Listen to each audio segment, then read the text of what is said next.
श्री राम जय जय राम, श्री राम जय राम जय राम, श्री राम जय राम जय राम, श्री राम जय राम जय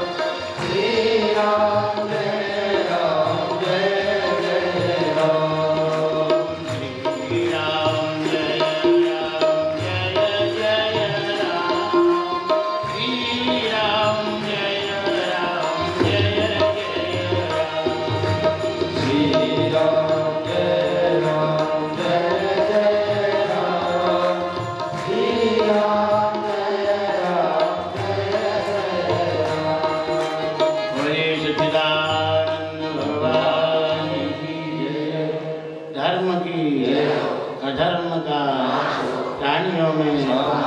विश्व का गौ माता की, सनातन धर्म की, सद्गुरुदेव भगवान की, सब संतों की, सब भक्तों की, नर्मदा मैया की। हर हर महादेव।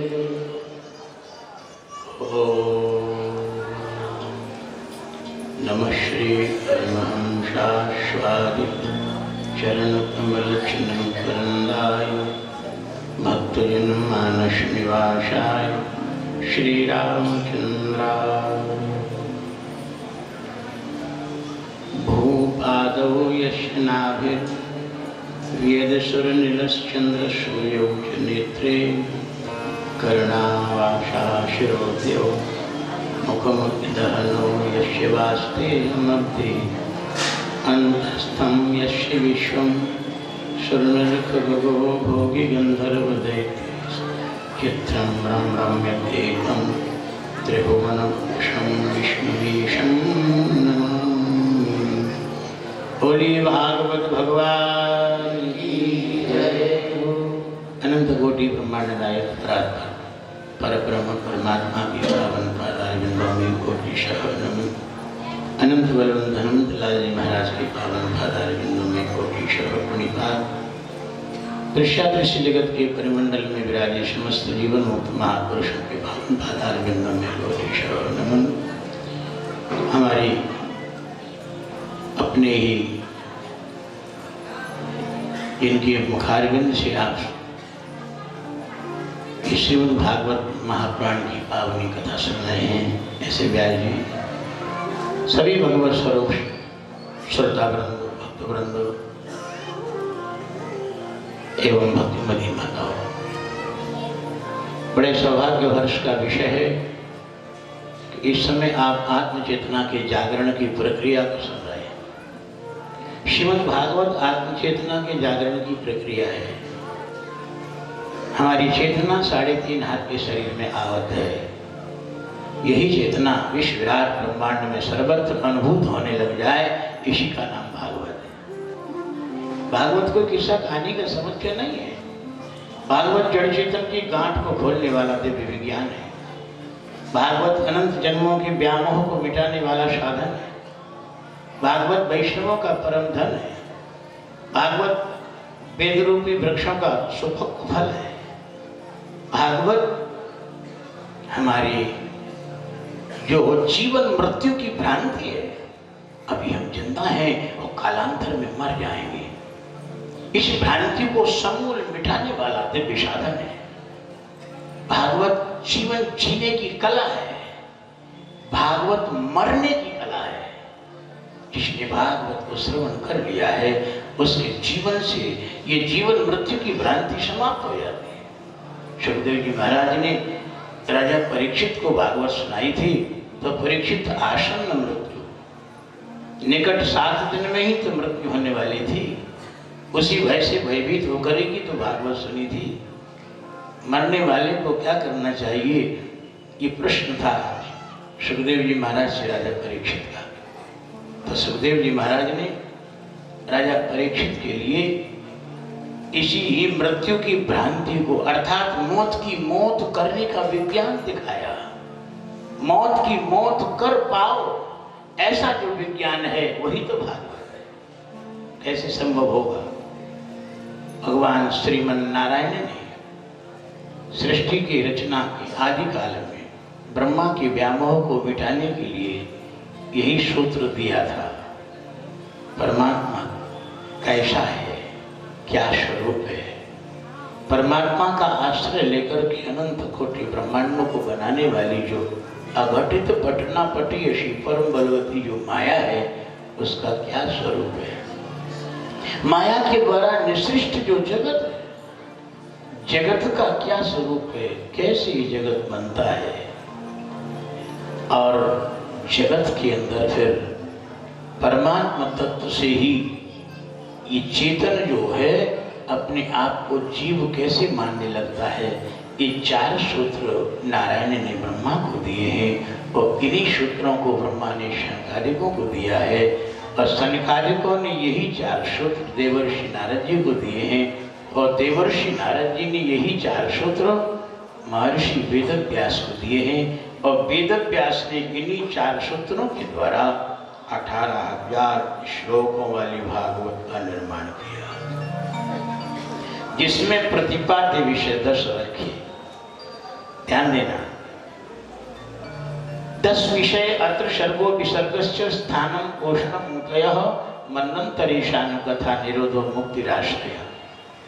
वस्तुतः ये दशमस्य विशुद्ध्यर्थम नवानाम कीर्तनम, ये 10म जो आश्रय तत्व है उस आश्रय तत्व की सिद्धि के लिए ही 9 बातों की चर्चा महर्षि वेदव्यास ने की। सच्चा आश्रय जीव का क्या है, बस इस बात को जानने के लिए, पहचानने के लिए, बताने के लिए 9 बातों की व्याख्या की गई। सृष्टि कैसे बनती है, सृष्टि का विस्तार कैसे होता है, सृष्टि रहती कहाँ है ब्रह्मांड वर्णन से, सृष्टि के अंदर जो जितने भी जीवात्मा हैं इनके ऊपर परमात्मा कृपा कैसे करते हैं, कृपा का विषय चौथा है। 5वां विषय है वासनाओं का। मनुष्य से देवता कैसे बनते हैं, देवता से मनुष्य कैसे बनते हैं, मनुष्य से पशु कैसे बनते हैं। ये 84 लाख योनियों में जो चेतन भटकता रहता है इसका कारण क्या है, वो वासना का स्वरूप समझाया है। 5वां विषय श्रीमद् भागवत का है मनंतरों की कथा। ब्रह्मांड बनाने के बाद परमात्मा ब्रह्मांड के संचालन की व्यवस्था कैसे करते हैं, वही मनंतरों की कथा है। उसके बाद सूर्यवंशी, चंद्रवंशी, क्षत्रिय राजाओं का बहुत विस्तार से वर्णन पृथ्वी पर आया है और उन महापुरुषों की जीवन लीला का बहुत दिग्दर्शन कराया है। और उसके बाद भागवत का जो विषय है वो है धर्म की स्थापना, अधर्म का नाश। इसके लिए परात्पर ब्रह्म परमात्मा निर्गुण निर्मल निराकार और सगुण साकार जो बनते हैं वो कृष्णावतार रूप से, उसका बहुत विस्तार से वर्णन आया है। ये 8 विषय भागवत के व्यास रचित भागवत के हुए। 9वां विषय है मुक्ति। मुक्ति क्या है और बंधन क्या है।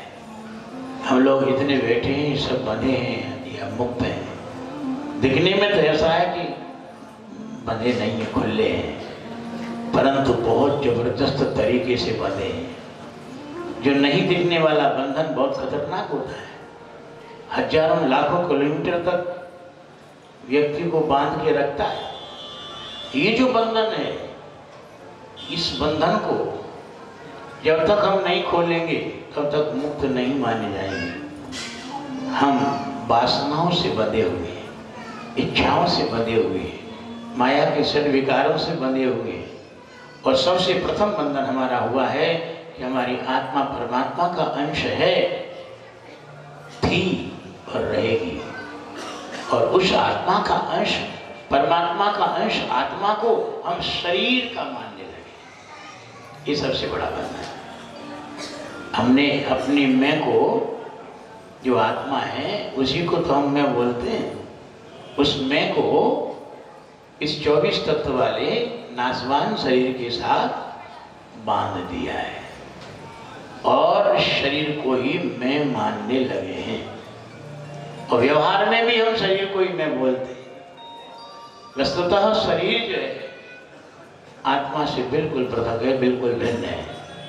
अगर शरीर आत्मा होता तो नींद में आपको ऐसा अनुभव नहीं होता। आपको जब नींद लेते हो तो शरीर का आपको कुछ अता पता रहता है क्या? नहीं रहता ना।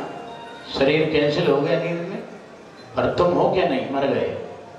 नींद में मर गए कि जिंदा हो? हैं? जिंदा हो, तुम हो, पर शरीर नहीं है। इससे सिद्ध हो गया कि शरीर है ही नहीं आत्मा। आत्मा शरीर से पृथक है। आत्मा को शरीर की आवश्यकता नहीं है, किंतु हमने भ्रमवश, भूलवश, भ्रांतिवश शरीर को मैं मान लिया है। बस यहीं से श्री गणेश हो गया हमारे पतन का। हम जिसका संग करेंगे वैसा ही हमारे ऊपर रंग चढ़ेगा।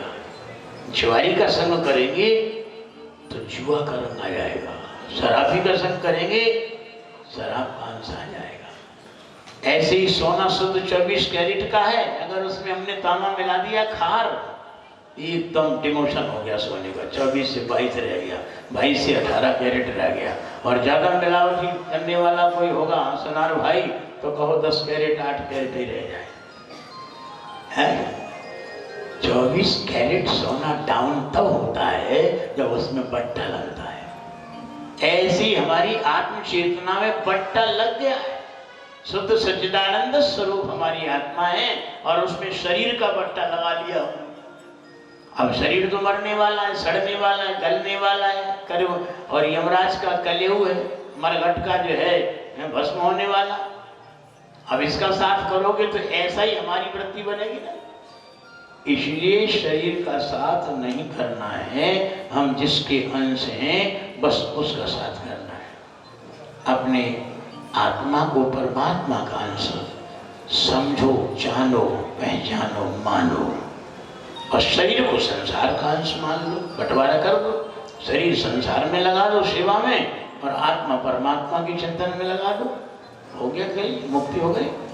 और एक सूत्र दिया मुक्ति का, यदि रहित मात्मानम देहेन्द्रिय गुणाश्रयी स्वरूपेण मयोपेतम प्राप्तम स्वराज्यम इच्छति। देहेन्द्रिय गुणाश्रयी रहितम आत्मानम पश्येत। कितना करना है? केवल आपका जो शरीर है और आपकी इंद्रियां हैं, ज्ञानेन्द्रियां, कर्मेंद्रियां और अंतःकरण जो आपका है, मन, बुद्धि, चित्त, अहंकार और गुण, जगना, सोना, सपना, ये तीनों अवस्थाएं, ये 3 गुणों की हैं। इनसे अपने होश को अलग कर लो, आप मुक्त हो। आप मुक्त हो। बंधन है ही नहीं, केवल बंधन मान्यता का है। आपने शरीर को मैं माना है, इसलिए बंधन हुआ है। शरीर को मैं मानना बंद कर दो, आधे ही बंधन मुक्त हो जाओगे, स्वराज्य की प्राप्ति हो जाएगी। और शरीर तुम हो नहीं, ये बात पक्की है। न मानो तो मरघट में जाके देख लेना। जितने लोग मर रहे हैं सबकी राख बन रही कि नहीं बन रही? शरीर धरा का धरा रह जाता है, आत्मा निकल के चली जाती है। इसलिए तुम शरीर नहीं हो। तो ये सूत्र दिया। अंत में 18,000 श्लोक सुनाने के बाद भगवान सुखदेव जी महाराज ने राजा परीक्षित से यही तो फटकार लगाई, तो तुम तो राजन मरिष्यति पशु बुद्धि में मांग जाएगी। राजन तुम मरोगे, ये पशु बुद्धि है, ये मानव बुद्धि नहीं है। तुम तो मरते ही नहीं हो, तुम्हारी आत्मा मरने वाली नहीं है। आप लोगों की भी आत्मा मरने वाली नहीं है। ध्यान देना, बबूल के बीज से बबूल पैदा होगा, आम के बीज से आम पैदा होगा, कटहल के बीज से कटहल पैदा होगा, इसी तरह से अमरूद के बीज से अमरूद पैदा होगा। और अविनाशी से कौन पैदा होगा? अविनाशी। तुम्हारा आत्मा अविनाशी से पैदा हुआ है। अविनाशी कभी मरता है? किसी संत ने कहा, राम मरे तो मैं मरूं, न मेरी मरे बलाए, अमर तत्व को बालका मरो न मारो जाए। तुम अमर तत्व से पैदा हुए हो, तुम परमात्मा के अंश हो, तुम सच्चिदानंद घन के अंश हो। तो सच्चिदानंद घन नहीं मरता है तो तुम कैसे मरोगे? मरते ही नहीं हो। तुम्हारा जो है शरीर का नाश हो रहा। और ध्यान देना, जिस दिन माँ के पेट से निकले उसी दिन से शरीर का मरना आरंभ हो गया। हमारी बुद्धि पे पत्थर पड़ गए, उधर दृष्टि नहीं जा रही। आज का दिन गुजर गया, आज का दिन हमारी उम्र में से मर गया। हर सेकंड मर रहे हो, हर घंटा मर रहे हो, हर मिनट मर रहे हो, हर दिन मर रहे हो, हर महीना मर रहे हो, हर वर्ष मर रहे हो। और मरते मरते एक दिन पूरे मर जाओगे। है कि नहीं बात सही? तुम नहीं मरोगे, शरीर मरेगा, शरीर मरेगा। तो ये बात आज पक्की कर लो विराम वेला में कि हमारी मृत्यु होती नहीं है, हमारे शरीर की मृत्यु होती है। और शरीर से हमको कोई लेना देना है नहीं। शरीर प्रकृति के तत्वों का है, पंच महाभूतों का है। तो हमारी आत्मा सच्चिदानंद स्वरूप का अंश है। इसीलिए हम निरंतर सच्चिदानंद प्रभु की शरण में चले जाएं, बेड़ा पार हो जाएगा, कल्याण हो जाएगा। बस इतनी बात कहकर के वाणी को विराम। सर्वे भवन्तु सुखिनः, सर्वे सन्तु निरामया, सर्वे भद्राणि पश्यन्तु, मा कश्चित् दुर्भाग् भवेत्। ओम शांति शांति शांति। धर्म की, अधर्म का, प्राणियों में विश्व का, गौ माता की, सनातन धर्म की, सदगुरुदेव भगवान की, भागवत भगवान की। हर